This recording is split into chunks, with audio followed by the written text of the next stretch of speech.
Hello children, have you ever seen a dog or a cat? Do you like playing with animals? But do you know what happens if we trouble them?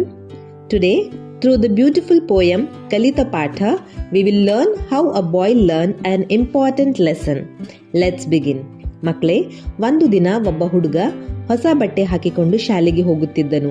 ದಾರಿಯಲ್ಲಿ ಅವನಿಗೆ ಒಂದು ನಾಯಿ ಮರದ ಕೆಳಗೆ ಮಲಗಿರುವುದು ಕಾಣಿಸುತ್ತದೆ. ನಂತರ ಏನಾಗುತ್ತೆ ಗೊತ್ತಾ? ಆ ಹುಡುಗನು ಏನೂ ಕಾರಣವಿಲ್ಲದೆ ಒಂದು ಕಲ್ಲನ್ನು ನಾಯಿಯ ಕಡೆಗೆ ಎಸೆಯುತ್ತಾನೆ. ಮಕ್ಕಳೇ, ಇದು ಒಳ್ಳೆ ಕೆಲಸನಾ? ಇಲ್ಲ, ಕರೆಕ್ಟ್. ಯಾಕಂದ್ರೆ ಪ್ರಾಣಿಗಳಿಗೂ ನೋವು ಆಗುತ್ತದೆ. The boy without any reason throws a stone at the dog.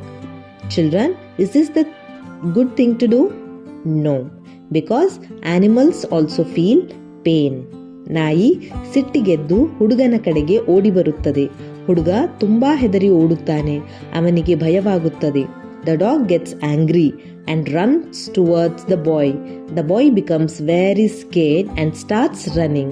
ಆ ಹುಡುಗನಿಗೆ ತನ್ನ ತಪ್ಪಿನ ಅರಿವು ಆಗುತ್ತದೆ. ಅವನು ಯೋಚಿಸುತ್ತಾನೆ, ನಾನು ಮೂಕ ಪ್ರಾಣಿಗೆ ತೊಂದರೆ ಕೊಟ್ಟೆ, ಇದು ತಪ್ಪು. Then the boy realizes his mistake. He thinks, I troubled a speechless animal.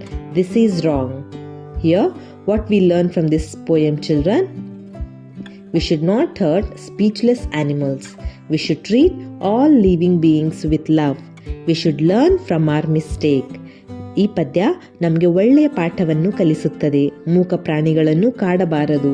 ಎಲ್ಲ ಜೀವಿಗಳನ್ನು ಪ್ರೀತಿಯಿಂದ ನೋಡಬೇಕು ಮತ್ತು ತಪ್ಪು ಮಾಡಿದರೆ ಅದರಿಂದ ಪಾಠ ಕಲಿಯಬೇಕು ಎನ್ನುವಂಥದ್ದೇ. ಮಕ್ಕಳೇ, ನಾವು ಯಾವಾಗಲೂ ನಾಯಿ, ಬೆಕ್ಕು, ಹಕ್ಕಿ ಎಲ್ಲ ಪ್ರಾಣಿಗಳನ್ನು ಪ್ರೀತಿಯಿಂದ ನೋಡಬೇಕು.